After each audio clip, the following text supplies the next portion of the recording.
This is the new Rode Wireless Go, a dual-channel wireless microphone system transmitting 2.4 gigahertz, 2 transmitters, 1 receiver. As this is a very extensive review, you're welcome to use the chapter markers on the video timeline or in the video description below and choose what's of interest to you now or for later. All the audio right now and in the upcoming test is the raw audio from the Rode Wireless Go 2, although I normalize the audio to -24 LUFS, which should not affect any of the test performs. Later we'll look at tests using various microphones and cameras and action cameras, laptops, iPads, iPhones, and more. But for now, let's talk about this setup. Currently, you're listening to the Rode Go 2 using the Deity W-Lav Micro direct in my Sony a7S III. Like many cameras, I set the camera's input all the way down, one click to the right. For the Sony, that's level 1, and the Rode Go is set to 0 dB. Let's get a baseline noise test right now. Record some silence.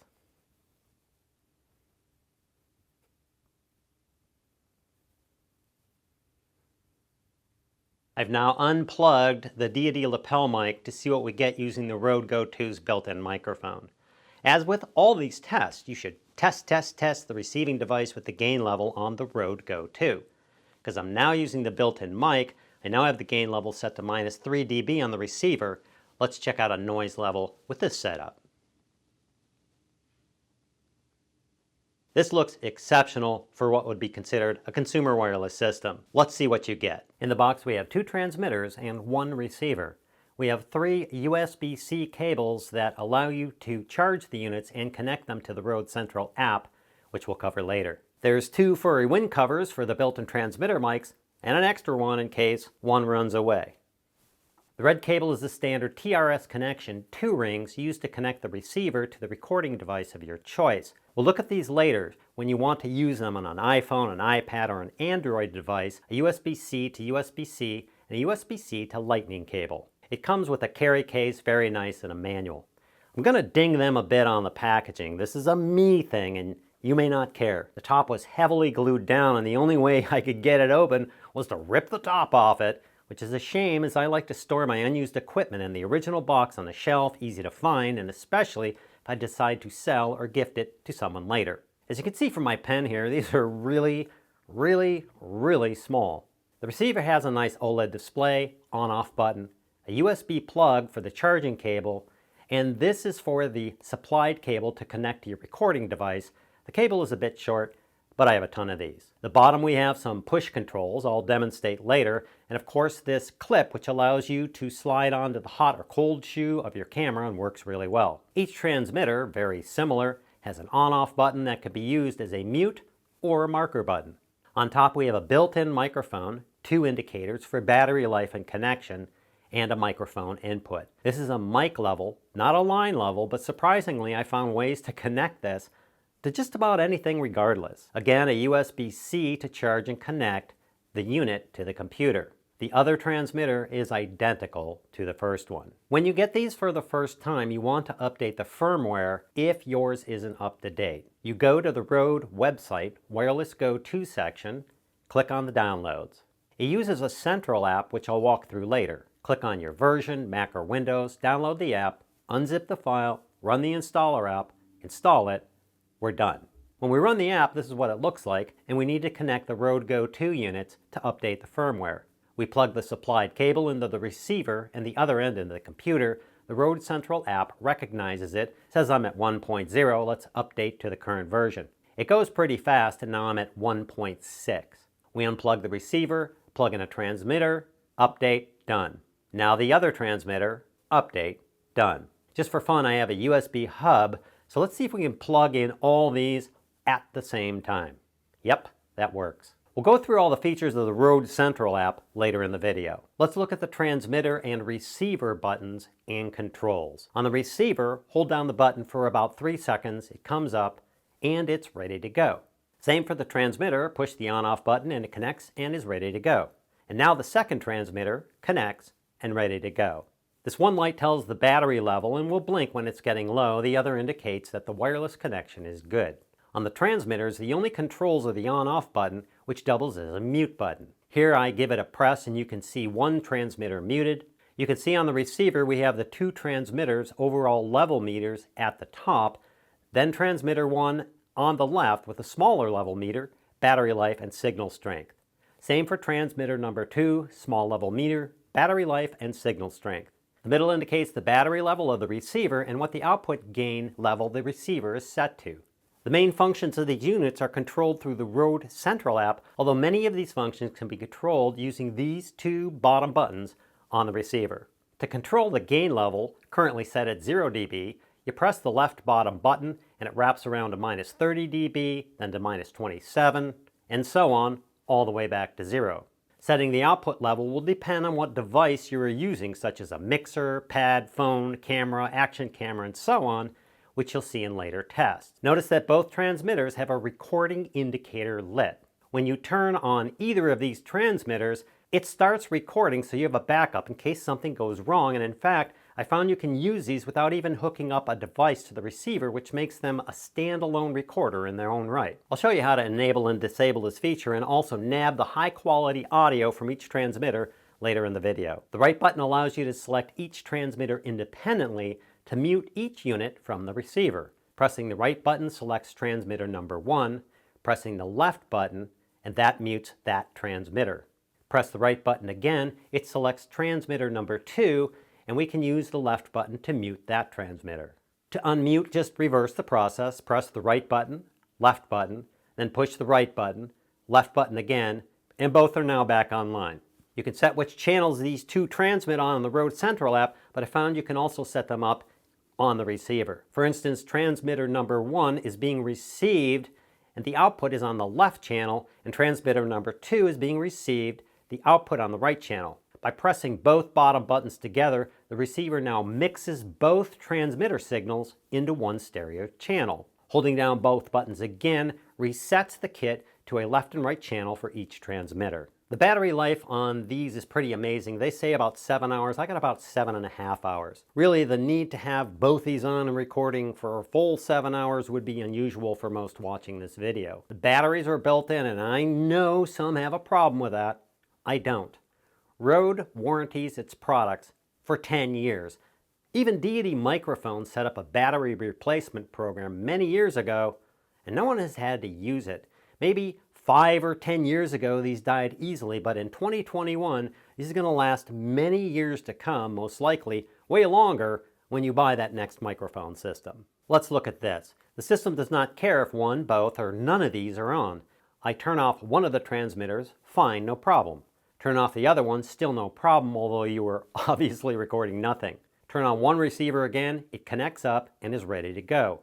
Turn the other one on, and it's ready to go. On the old RØDE Go, and many other manufacturers make small units like these, the furry wind cover was a clip-on thing that was really hard to get on and would easily fall off. RØDE redesigned these. You place the furry wind cover over the mic, give it a twist, and it's locked in place. That's going nowhere and tells me RØDE does listen to its end users. Plus, these really work. Check this out. Now, I'm not really trying to test the sound quality or anything right now. I just wanted to show you this furry wind cover. I currently have this running into my Mix Pre 3. I haven't really adjusted it and made it dynamically awesome. But check this out. This is the furry wind cover.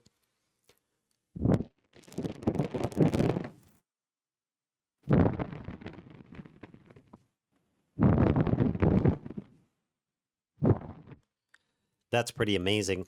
And now I'm talking, here's with the furry wind cover on and over the microphone, and here's with the furry wind cover off over in the microphone. That's pretty cool. All right, this is what just the sound from the built-in laptop speakers sounds like.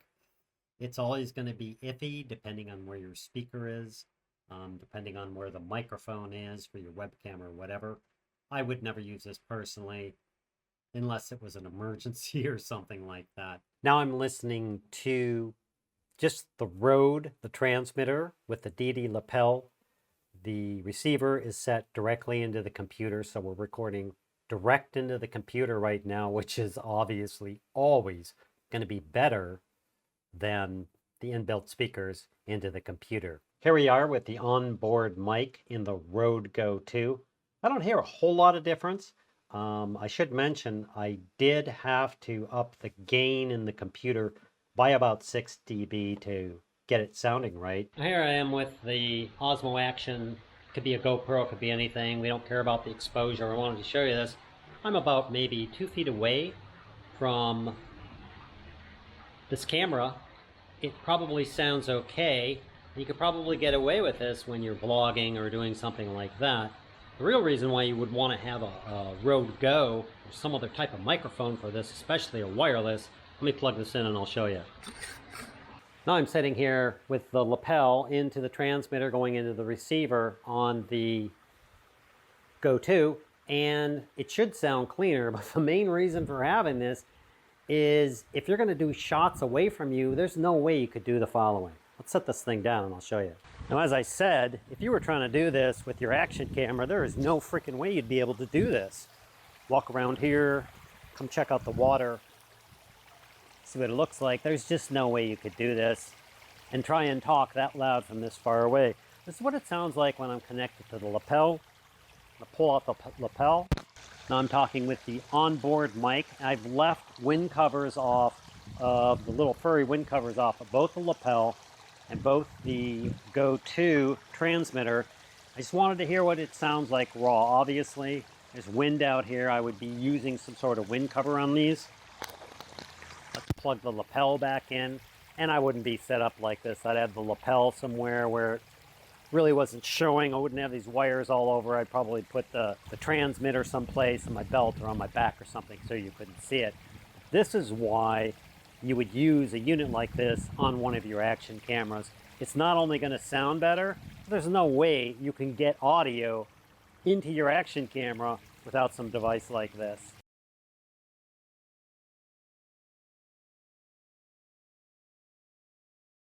Now normally people use their iPad and they're close and you can kind of hear me okay, but if I walk back here and I happen to be presenting something on the iPad like this house, it's going to sound really bad. Let's plug in the Rode Go using this separate little cable here, which is a USB-C into the iPad, and see what we get. Now I'm sitting here with the lapel mic on. You wouldn't necessarily set it up this way. I'd probably put everything down here. I just wanted you to see what I'm doing. The lapel properly so you could see it, etc., and run it through and everything else. But then I have freedom to show the house and things, and maybe I'm doing yoga or something like that. Let's try it without the lapel and see how that sounds. This is going to be the Rode Go, just going with the inbuilt microphone into the iPad. Again, I have freedom of movement. I don't need to be next to the microphone on the iPad, and it's going to sound a heck of a lot better. Obviously, the room's a bit reverberant. If I were doing it upstairs where it's a bit more soundproof and had carpet on the floor instead of wood floors, it would be a lot better. We can also adjust, and you should, on the Rode receiver, you should adjust the gain level of what you're doing. Right now, I'm just using a 0 dB gain level on the Rode transmitter and just letting it fly. Now again, here we are using the iPhone, and the minute I walk away from the phone, if I'm filming something, it's going to sound terrible. It's just going to sound terrible unless I'm really close to the phone. I have the Rode Go, and this time I have this cable, which is a lightning cable. We're going to plug that into the phone and see how that sounds. Now I have the Rode Go direct inbuilt mic set into the iPhone using the connector. It's going to sound massively better no matter what you do. Let's have a listen on what it sounds like when I plug in the lapel mic. Now we got the lapel mic in there. Again, this is not how I would wire myself up or necessarily where I'd put the lapel mic, but as you can hear, I have freedom of movement. I can show things. I may be in front of a whiteboard doing things. I may be presenting this way. I am in a reverberant room with wood floors, but it sounds way better. Even if you're doing a Zoom call, you don't have to be like crouching up on the phone to get good audio. You can just plug in the Rode Go down here out of frame or use a lapel mic or something like that, and you're going to get way better audio. That's the real reason to be using one of these wireless transmission systems on your phone or your iPad. The really good thing is I'm going to get 7 hours out of this thing, so I'm good. Right now I have two transmitters going. One of these is the onboard mic here. The other one, my wife is downstairs at least 150, 200 feet away. She's going to read a passage from a book so we can hear how this sounds. These are going each into their own channels. The early summer days on a farm are the happiest and fairest days of the year. Lilacs bloom and make the air sweet and then fade. Apple blossoms come with the lilacs, and the bees visit around among the apple trees. Okay, here's something I didn't expect to work at all. I have the Rode Video Mic NTG, a great mic by the way. I have the input level that you can dial in between 1 and 15 on the back of the mic set to about 5. I have the transmitter for the wireless Go plugged into this microphone, transmitting to the Go. That's at 0 dB and into the Mix Pre 3. That's really cool. That tells me not only can I walk away and keep talking, maybe I'm walking around a show floor or something like that with the recorder in my pocket or in a bag or something like that, but that also means that I'm sitting here with a shotgun mic, and I've just turned my wired shotgun mic into a wireless shotgun mic that I can use above me or below me or whatever, and it sounds really, really good. Now I have nothing hooked up. This is just the raw audio going right into the camera using its built-in microphone. I've said this a million times. I never suggest this unless you're holding the camera next to your mouth or something like that. You either get a shotgun mic, you keep it about this far away, or you get a wireless system or an overhead mic or something like that. Let's see what happens when we plug in the Rode Go. Now, different cameras do different things. Currently, and with most of my mirrorless type cameras, I usually knock the audio level on the camera all the way down and give it maybe 1 or 2 clicks up because this is really driving. Right now you're listening again to this. This is set at 0 dB gain going directly into my Sony a7S III, and that's it. Let's check out the lapel mic. Same setup. Now I'm using the lapel mic directly into the Sony a7S III. The amount of volume on the input on that, again, is clicked all the way down to 0 and then up to +1. This, again, is just set at 0 dB. You can play with these settings. You can up the gain here on something, down the gain over there, up the gain over here, down the gain over here. I've said this before, you need to play with these and listen and find out for that particular device what gives you the best sounding audio using the system. Now we have this with the lapel going directly into that camera. Again, it's at just all the way down +1, and this is set at 0. We have a safety track enabled, which means that the regular track on track 1, it's going to be what I think is normal. But if it gets really loud and I talk into this and something like that happens, I should be able to recover at least that portion with that safety track, which is set to -20 dB over what the normal track is. It's going to be what I think is normal, but if it gets really loud and I talk into this and something like that happens, I should be able to recover at least that portion.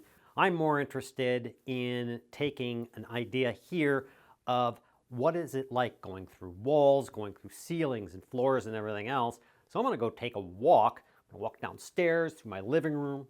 It's not soundproofed. You're going to hear all the bouncing off the walls into my garage, possibly even back out near my water feature.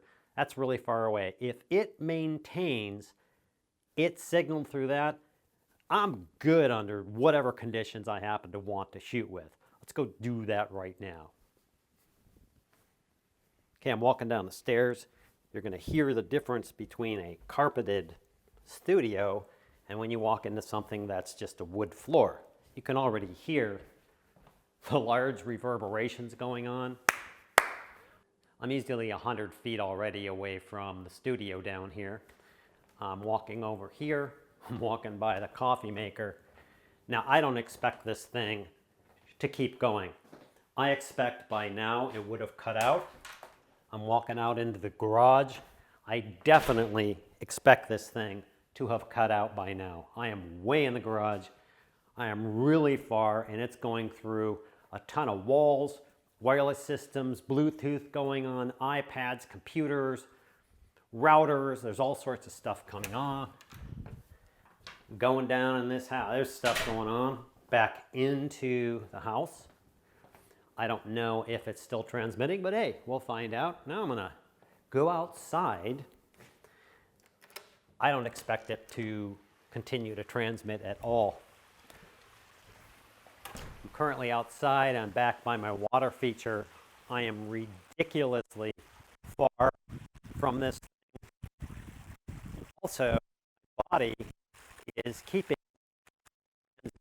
transmitting through my body. So if I turn around, I'm out by my water feature, and go back, I'm probably going to get a sooner signal if it had dropped out. I don't know if it dropped out or not. Here I am walking back, this time not having the transmitters on the front of me, and I'm facing forward walking back. So I expect less of a cutout in this point. Coming back. And again, I'm moving all around, backward and forward. I don't know what's going to happen. I'm coming up the stairways, double stairways. I would expect it still to be transmitting at this point. I'm seeing the Mix Pre 3 is still recording. Things are still going. Now, I don't know what happened. We'll take a look at this. I walked really far away. The thing is when I turned around and was walking, it's trying to transmit through my body. That's a tough one, man. Usually you have these backpacks, they have antennas and all that. If that even got halfway, I'm going to be good on this test. So here's what we're going to do. We got the controller and we got the thing here and everything, and we're going to take this. We got that mounted on top, right? So it's going to be really loud. So I think with all the propellers turning and everything, I think what I need to do is turn this way down. Let's go to -30 on this thing. Bam, there we go. Now we just need to affix this thing on top of here, and this is what I'm thinking, some gaff tape. Yeah. So we take a strip of gaff tape, we just put it on there, zoop, flip this thing over. Yeah, well, okay, well, hopefully covering the air vents is not a bad thing, but you know, it's cold outside, it should be okay. Yeah, this is gonna be awesome. Let's take this thing outside, we'll fly it around, we'll go up in the air and see what it's like. Let's go.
Okay, now check this out.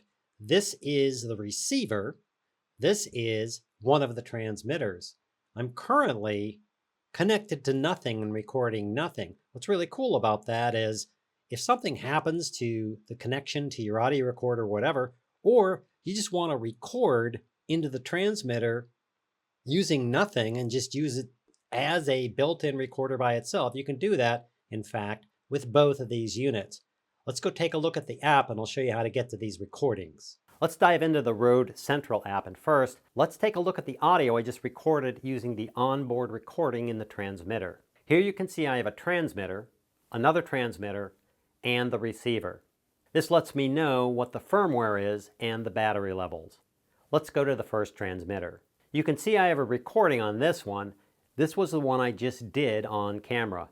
Let's check it out and see what we have in this app where we can play it. Okay, now check this out. This is the receiver. This is one of the transmitters. I'm currently connected to nothing and recording nothing. What's really cool about that is if something happens to the connection to your audio recorder or whatever, or you just want to record into the transmitter using nothing and just use it as a built-in recorder by itself, you can do that, in fact, with both of these units. Let's go take a look at the app and I'll show you how to get to these recordings. We want to export this and use it. Click the export button and we can save it as a name. WAV, 24-bit or 32-bit float. And don't get the wrong idea, this is not that 32-bit float you may be familiar with where it handles peaking. I'll stick with 24-bit, 48 kilohertz and WAV and save this to my desktop. It exports quickly and we're done. It's ready for use.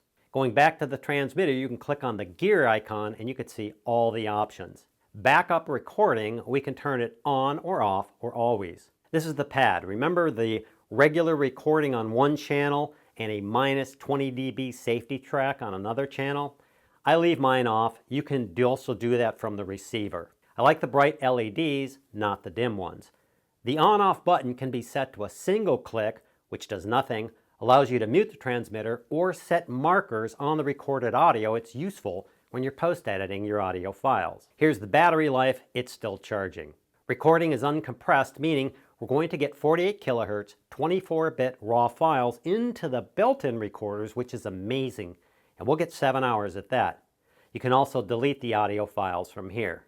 If you don't care about uncompressed high quality, you can change to standard quality, that's MP3, and get a whopping 43 or more hours of onboard recording. I leave mine at the uncompressed raw mode. Here you see the clock and device time is all synced up, and I can see that I have the latest firmware. When we go to the second transmitter, everything is the same, although note you can set these up independently from one another. On the receiver, we have a few more controls. It tells us to look at the transmitters for the recordings. Backlight, I leave mine on. Gain mode, which is great, is you can set it to the coarse setting, which is low, medium, or high. I like the fine mode where I get increments, -3, -9, -12, and so on as I've shown you. Merge, right now both transmitters are being merged into one track. Normally I like mine split, each transmitter on each channel. Now you can't do a safety channel in split mode, obviously, as it's already using both tracks, but in merged mode, you can turn the safety channel on and off, but I usually use split. Again, control over the on-off button. Do I want the button click to be a marker or the backlight button? I like the backlight. Battery percentage, 77%, same with the firmware, shows I'm up to date. Under this menu, you can change the appearance of this app, dark, light, or auto, and also define where you want the audio output while playing onboard files to go to. Lastly, a factory reset, so if you went crazy and got lost, you can start things over again from scratch. I'd like to see an iPad or iPhone or smart device app so I can control these functions. More so, I can delete the transmitter files if I forgot to do so before going out in the field. There are not many cons of this system, and some of them are nitpicks on my part. I mentioned the glued box top earlier. You may not care, I do, as I like the original box for storage when it's not in use, resale, or gifting later. The unit does not have a headphone jack.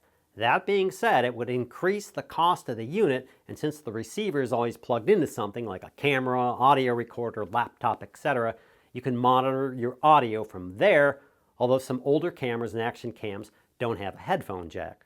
Regardless, it is always smart to test whatever device you use the RØDE Go 2 on, or any microphone for that matter.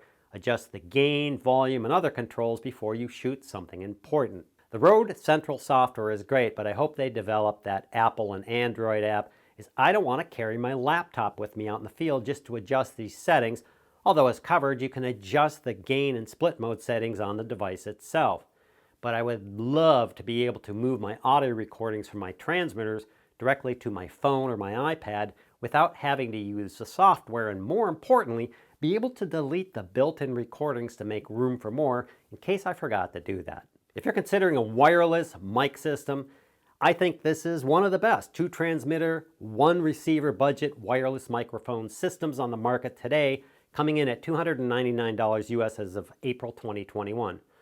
There are better systems. My suggestion would be the Deity Connect system. You'll gain a lot more control and features, but you'll pay a lot more money for a system like that, so if you're on a budget, the RØDE Go 2 would be an obvious choice. Don't forget I have many free and low-cost courses over at Basic Filmmaker University to help you up your audio and video game. No spam, no ads, no BS. I hope that helps. Thanks for watching, and we'll see you next time. This is take 3 because apparently A, there are some people who are talking really loudly. B, I got a cat that's meowing. And C, the blowers are going outside. 1 receiver, budget wireless microphone systems. Let's see what you get with the mother. Always happens when I try and do a microphone test and the world decides to come along and make a lot of noise. Although many of these functions can be